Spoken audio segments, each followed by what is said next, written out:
We're very excited to have Randy come back. Please give a very warm welcome to Randy Taylor.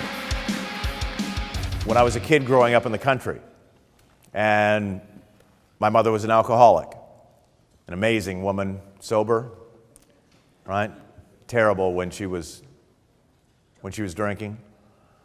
And I got home from school one day and got off the bus, and we lived in the country, and I got off the bus alone, and I went to the front door, and it was locked.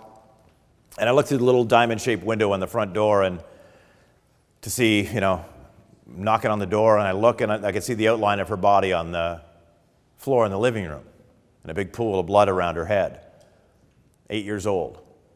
I run around the back and get in the door and called the neighbor a half a mile away who was a nurse, and she came over, and it wasn't a suicide threat made good on. She'd gotten drunk and fallen and hit her nose on the coffee table and blood everywhere and passed out.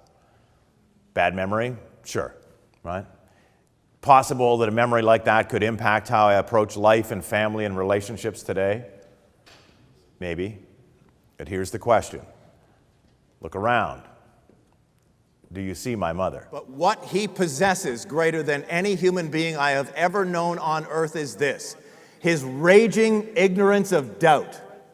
When you believe, when you are strong enough to push that liar out of your head that says you can't, not true. As a species, as human beings, what is it that allows us to create success? Is it great privilege? Is it physical prowess? Is it intellect?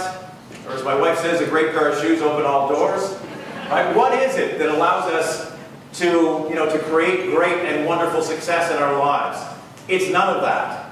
And in all of this, it comes down to one magical, incredible, wonderful word, and that word is this. It's choice. So then what is a thought? Here's the most fascinating part of this. A thought is the storage of information stored in a cluster of cells in the brain called a neural net, retrieved through a neural pathway, which is basically the representation of the recall of information based on a past experience that's no longer here. The more that we can learn to overcome doubt, the more that we can learn to believe in ourselves and to continue on through adversity, continue on through challenge, continue on through dark days. Keep doing that and you'll become unstoppable. Thank you.